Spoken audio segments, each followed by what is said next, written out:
Bismillahirrahmanirrahim. Assalamualaikum warahmatullahi wabarakatuh. Allahumma sholli wa sallim wa barik ala Sayyidina Muhammad wa ala ali Sayyidina Muhammad. Coba ini kita baca kitab Bismillahirrahmanirrahim. Al-jidu yujna kulla amrin sasi'in wal-jidu yufta kulla babin mughlakin. Nah, itu yang saya tunjuk dengan ujung pena. Itu kalimatnya itu syair. Al-jidu yujna kulla amrin sasi'in wal-jidu yufta kulla babin mughlakin. Al-jidu bermula sungguh-sungguh. Yujna mendekatkan apa al-jidu sungguh-sungguh, kulla amrin sasi'in tiap urusan yang susah.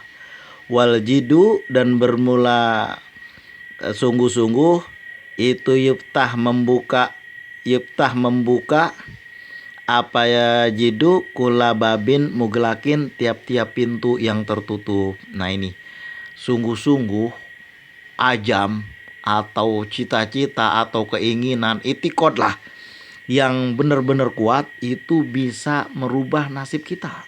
Ini syair orang Arab punya. Saya ada suatu pengalaman orang yang dekat betul dengan saya.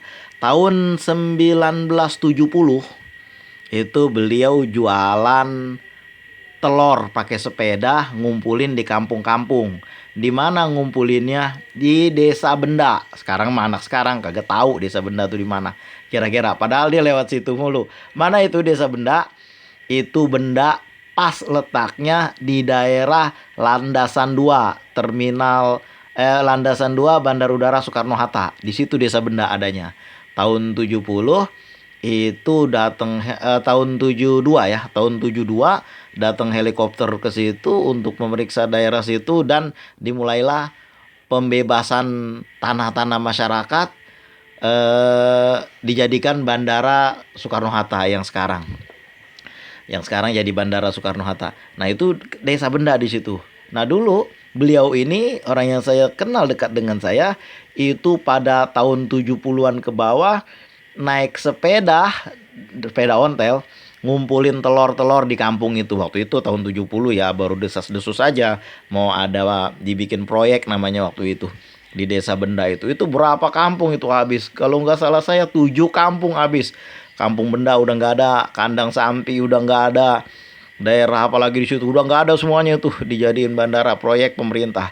Kita dukung proyek pemerintah. Nah yang mau cerita bukan itu, tapi mau cerita tentang al-jidu sungguh-sungguh, yujna kula amrin sasiin wal jidu yuftah kula babin mughlakin.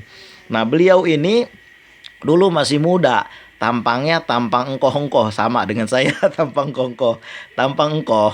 Jadi beliau kerjanya ngapain? Nyari telur dari kampung-kampung, diambilin ada 2 telur ayam kampung, ada 5 telur. Nanti ada yang mau jual bebek, ada yang mau jual kuyuk atau entok. Orang Betawi bilang kuyuk. Orang Jawa Barat, orang Jawa bilang entok. Kalau itik bahasa Indonesianya. Kalau orang Betawi bilang kuyuk. Bebek, kuyuk, angsa, soang. Nah, itu ada yang mau jual, dibeli sama beliau. Nanti dijual lagi. Kalau di sini namanya muge. Apa tuh muge? Ya pengumpul. Jadi masyarakat dikumpulin telur, apa aja lah ngampung. Pakai sepeda, waktu itu masih kampung, masih desa. Nah, waktu itu tahun 1970-an. Sekarang apa yang terjadi? Beliau ini udah tahun berapa? 2023. Beliau itu hidupnya udah senang. Rumah sewanya banyak, toko-toko yang disewain banyak, pemasukannya banyak, anaknya kaya-kaya. Dan juga pergi haji jangan tanya, namanya orang Betawi tujuannya cita-citanya pergi haji udah berkali-kali, udah ketahuan mah. Namanya juga orang Betawi tujuannya pengen pergi haji. Jadi beliau itu sungguh-sungguh. Karena tuh saya tanya, apa sih Pak amalannya bisa begitu? Gue mah kagak bisa ngaji katanya. Jadi gue belajar di langgar, di musola sama ustad. Jadi apa yang diajarin? Yang diajarin katanya habis sembahyang maghrib jangan pulang sampai isya, baca-baca zikir. Makanya beliau jualan itu barokahnya banyak, keberkahannya banyak. Apa sih itu barokah? Kalau kita membaca kitab Ta'limut Ta'lim tadi, ini karena Talim Mutalim ini apa namanya, sarahnya nggak dapet saya, tapi ini ada sarahnya, sarah bahasa Indonesia ini, tapi nggak apa-apa. Berkah itu apa? Berkah itu kebaikan yang selalu bertambah. Nah, keberkahan itu adalah kebaikan yang selalu bertambah. Apa yang beliau amalkan waktu itu, terutama nih beliau amalkan nih, yaitu mengerjakan membaca amalan surat Al-Waqiah. Nah ini baca coba. Membaca surat Al-Waqiah itu mengakibatkan mudah rezeki. Nah itu memang kejadian itu. Memang di dalam kitab Talimut Talim ini kan disebutkan. Cuma ini ada terjemahannya, sarahnya bahasa Indonesia, sarahnya ini cuma terjemah. Saya nggak dapat yang sarahnya bahasa Arab, yang ada bahasa Indonesia ya saya ambil aja biar jadi gampang, biar cepet. Jadi beliau itu membaca surat Al-Waqiah, yaitu aja yang dibaca. Karena membaca ayat Quran yang lain juga bacanya lama. Karena surat Al-Waqiah udah sering dibaca. Nah itu. Kemudian juga bersolawat kepada Rasulullah. Dan juga nih selanjutnya nih di belakang ini kita baca apa nomor 11. Apa yang disuruh? Sholat duha itu mengakibatkan mudah rezeki. Nah ini ada dalilnya ditulis nih. Nah diriwayatkan dari sahabat Abu Hurairah radhiyallahu an bahwa beliau berkata, sungguhnya Allah Subhanahu wa taala berfirman, wahai keturunan Adam, nah kurang lebihnya, wahai anak Adam, sempurnakan 4 rakaat untukku di pagi hari. Aku akan menyempurnakan rezekimu sampai di akhir hari, di ujung hari, yaitu malam. Insya Allah sebelum datangnya malam atau malam hari rezeki kita udah tercukupi. Saya juga pernah ngerasain begitu tuh. Waktu itu kan mau pengen tahu ini sembahyang duha bener apa kagak ini. Waktu dulu tuh muda-muda itu pagi nggak ada makanan. Waktu muda-muda tuh masih kuliah nggak ada makanan, lalu kiriman belum nyampe.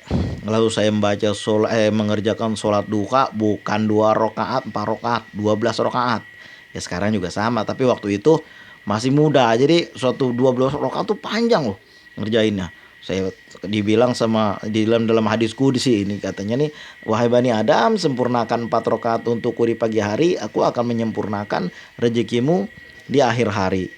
Nah ini belum makan dari pagi, coba minta kepada Allah. Habis minta mau masih apa lagi? Kalau nggak salah saya ada suatu hadis Rasulullah juga mengatakan, mintalah kepada Allah walaupun cuma tali sendal yang putus. Karena kita memang nggak punya apa-apa. Alah tali sendal aja. Belum tentu loh. Kalau tali sendal tiba-tiba ketusuk sama orang berduri, yang orangnya itu sakit diabetes basah, naik ke atas bisa dipotong itu kaki. Jangan sembarangan, jangan aneh-aneh. Masalah tali sendal kecil itu luar biasa pentingnya itu. Kayak kita minta kepada Allah, ya mungkin tali sendalnya kita mampu beli, tapi keselamatannya emang kita mampu beli. Pernah saya cari Pak Lurah, kalau di sini kan kepala kampung lah. Orangnya waktu itu saya minta tanda tangan mau pergi ke pustaka. Jadi orang di kampung tuh harus ada surat keterangan bahwa kita penduduk situ dan dibawa ke pustaka, itu minta tanda tangan kepala kampung. Waktu itu saya cari ke rumahnya nggak ada. Ternyata Pak kepala kampungnya nih, Pak Lurahnya nih ada di kebun. Saya datanglah ke kebun, saya cari, benar ada Pak Lurah itu. Beliau pergi ke kebun pakai kaos kaki rapi banget. Walaupun pakai sendal. Saya tanya, Pak, kenapa ke kebun pakai kaos kaki? Ya ini saya diabetes basah, dia bilang. Gak boleh ketusuk duri. Kalau ketusuk duri, keluar darah, urusannya jadi panjang itu. Bisa dipotong itu kaki kita.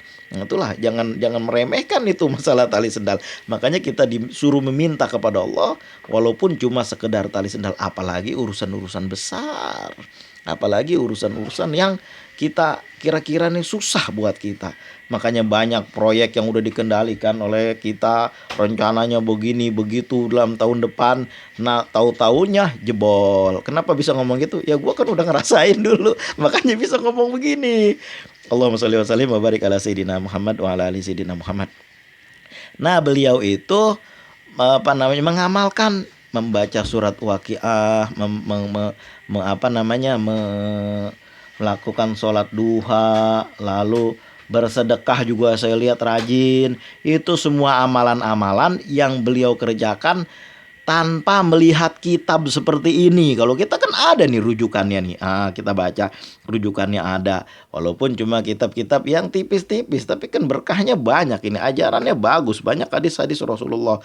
Walaupun orang ribut masalah hadis dhaif. Kalau ngomongin masalah hadis, sanad hadis ini nih, buka kitab ini nih. Ini kitabnya nih. Ini kitabnya kita buka nih. Apa itu hadis sahih? Nah, di dalam kitab ini Al-Baiquniyah fi Mustalahil Hadis. Apa itu hadis sahih? Hadis sahih adalah biasanya orang suka main adalah. Apa itu hadis sahih? Hadis sahih itu punya syarat-syarat ya. Yarwihi adlun dabitun an mislihi mu'tamadun fi dabtihi wa naqlihi. Hadis sahih itu harus sanadnya itu, hadis sahih itu adlun, rawinya itu adlun, dobitun an misli mu'tamadun fi dabtihi. Dobitnya itu ingatannya itu kuat. Jadi jangan pagi-pagi dia ingat, sore-sore dia lupa. Kayak orang politikus zaman sekarang. Wah, dia udah ngomong begini tahun kemarin, begitu mau pemilu nih, lancar banget janjinya. Begitu udah jadi naik, lupa dia. Itu nggak kuat ingatannya itu. Itu nggak bisa meriwayatkan hadis itu. Biasalah, pemilu kan begitu orang tuh. Janjinya luar biasa. Begitu udah selesai pemilu, lupa dia. Nggak boleh yang namanya perawi hadis itu hadis sahih, yang disebut hadis sahih nggak bisa dia pagi inget sore lupa, sore inget pagi lupa, nggak bisa dia. Mu'tamadun fi dabtihi, dobitnya harus mu'tamad. Nah, inilah salah satu keributan masalah hadis itu kan sahih, hadis mauquf, hadis maqtu, itu kan dari sanadnya, dari rijalul hadisnya. Ada dalam ilmu hadis itu namanya rijalul hadis, orang-orang yang meriwayatkan hadis. Nah, ketika itu beliau udah berjuang panjang perjuangannya itu sambil berdagang. Kita tanya Pak Haji, bagaimana jualan hari-hari ini? Alhamdulillah, mudah-mudahan nih selama kita rajin gue berzikir, mudah-mudahan insya Allah kasih rezeki yang berkah. Bukan masalah banyaknya, berkahnya. Orang bangga betul disebut crazy rich, orang kaya gila. Orang berkah gak pada bangga, heran. Allahumma sholli wa sallim barik ala sayyidina Muhammad wa ala ali sayyidina Muhammad. Yang penting kan berkah. Kalau berkah itu biar banyak, yang penting berkah, kan begitu ya. Mudah-mudahan kita semua mampu mengerjakan apa yang diajarkan oleh Rasulullah, bahwa 4 rakaat di pagi hari. Mudah-mudahan Allah menyempurnakan rezeki kita di akhir hari.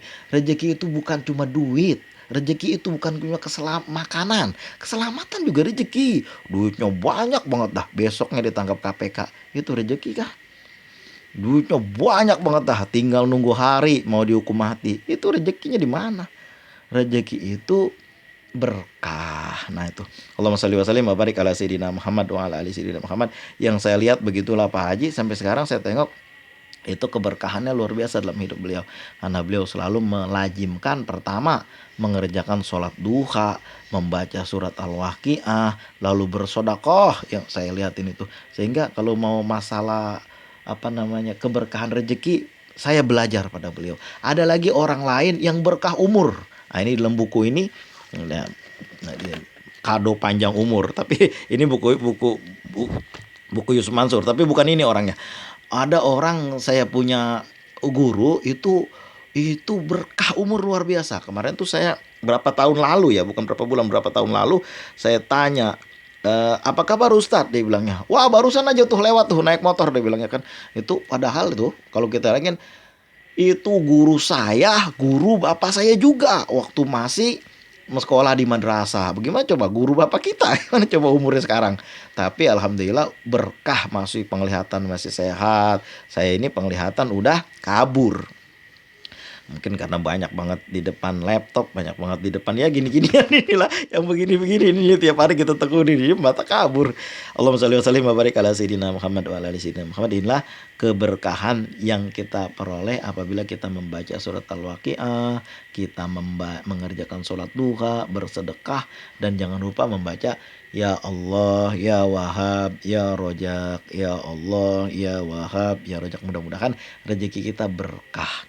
Kalau kaya mah, wah kaya. Siapa ya, setahu saya ya, orang setelah Nabi Sulaiman yang kaya itu Mansa Musa di Afrika itu luar biasa kekayaannya, garamnya Itu zaman itu kan garam mahal. Emasnya jangan tanya. Itu Mansa Musa lewat 11 tahun setelah Mansa Musa lewat dari negerinya menuju Mekah untuk ibadah haji. Itu negeri-negeri yang dilewatin masih krisis ekonomi. Bagaimana ceritanya coba? 11 tahun padahal dilewatin sama dia. Itu masih krisis ekonomi. Negara-negara yang gini lewatin karena dia bawa emas banyak banget.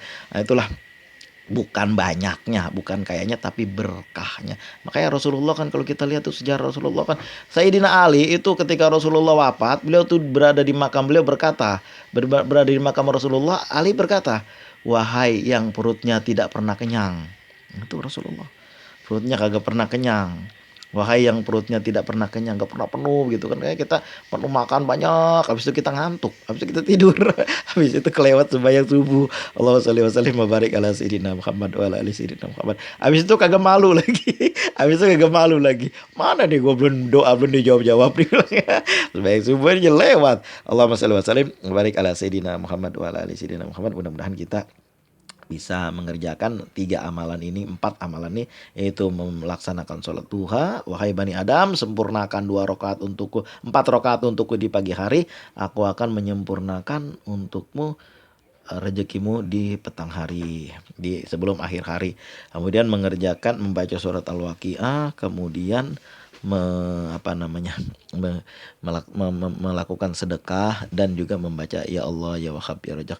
Allahumma shalli wa sallim wa barik ala sayyidina Muhammad wa ala ali sayyidina Muhammad. Terima kasih atas segala perhatian, mohon maaf atas segala kekurangan. Yang tadi kita baca nih, al jiddu yujna kulla amrin sasin wal jiddu yufta kulla babin mughlaqin, adalah tentang sungguh-sungguh itikad dan ajam, cita-cita, itikad lah, keinginan supaya berubah nasib. Innallaha la yughayyiru ma biqaumin hatta yughayyiru ma bi anfusihim. Sungguhnya Allah tidak merubah nasib suatu kaum, suatu bangsa, seorang juga berlaku sebelum dia itu berusaha untuk merubah nasibnya sendiri. Ya kayak kita juga sama. Allahumma shalli wa sallim wa barik ala sayyidina Muhammad wa ala ali sayyidina Muhammad. Assalamualaikum warahmatullahi wabarakatuh.